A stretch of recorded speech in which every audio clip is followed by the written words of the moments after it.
များမသိသေးတဲ့ network marketing မှာလိုအပ်နေတဲ့အချက်တွေကိုလာပြီးပြောပြပေးပါဖြစ်ပါတယ်။နံပါတ်1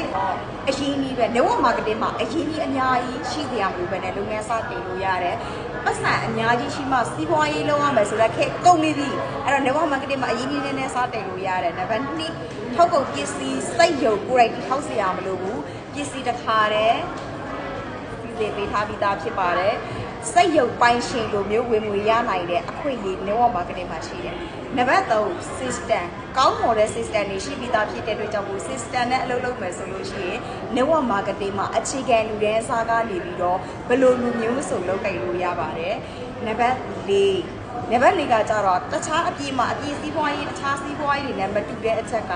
system ပဲဖြစ်ပါတယ်ရှင်။ဒီ system ကကြတော့အပြည့်စီးပွားရေးတွေမှာဝန်ထမ်းတွေမှာစက်ရုပ်လုပ်သမားတွေမှာ system အကြောင်းတော့မသိဘူးဘယ်တစ်ထိမှမသိတယ်လို့ဘယ်ဆရာတွေမှလည်းမသိဘူး network marketing စီးပွားရေးမှာကောင်းမွန်တဲ့ system တွေနဲ့တူကိုယ့်ရဲ့အသေးအဖွဲ့ကိုတိုးတက်အောင်လုပ်ပေးမယ်လက်တွဲကူညီတင်ပြပေးမယ်ဘဝတိုးတက်လာအောင်အသေးအဖွဲ့တိစောက်ပေးမယ်စိတ်ကလက်ကဆိုတဲ့အတိုင်းအပြန်အလှန်ကူညီရိုက်ပေးမယ်နှလုံးသားနဲ့အလုပ်လုပ်မယ်ဆိုရင်ကြီးမားတဲ့ network marketing ကကြီးမားတဲ့အသေးအဖွဲ့ကိုတိစောက်ပေးနိုင်တယ်နံပါတ်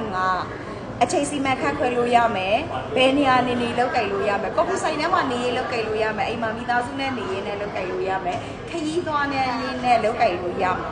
နံပါတ်6network marketing ကရရှိလာတဲ့ဝင်ငွေတွေကမိသားစုကိုယ့်ရဲ့သားသမီးမျိုးဆက်တွေကိုလက်စိတ်ကမ်းပြီးအမွေပေးလို့ရနိုင်တဲ့အချက်တွေကိန်းအောင်နေတယ်ဆိုတော့မိတ်ဆွေတို့သိပြီလား network marketing မှာရရှိလာတဲ့ဝင်ငွေတွေဟာအစကနေပြန်စားစရာမလိုပဲနဲ့ရရှိတဲ့ဝင်ငွေတွေကိုကိုယ့်ရဲ့မိသားစုမျိုးဆက်တွေကိုအမွေလက်စိတ်ကမ်းပြီးပြောပြလက်စိတ်ကမ်းလို့ရမယ်ပေးလို့ရမယ်ကောင်းမွန်တဲ့ network marketing တစ်ခုဖြစ်တယ်ဒါဟာ network marketing စီးပွားရေးမှာကိန်းအောင်နေတဲ့လူတွေမသိသေးတဲ့အချက်ပြီးပြောပြပေးတာဖြစ်ပါတယ်ဒါဆိုရင်မိတ်ဆွေတို့အမြင်ကရော network marketing ဆိုတာကိုဘယ်လိုအမြင်ရှိလဲဒီ comment မှာကျွန်မတို့ဆွေးနွေးသွားလို့ရပါတယ်ကျေးဇူးအများကြီးတင်ပါတယ်ကျွန်မယူရခဲ့ပါတယ်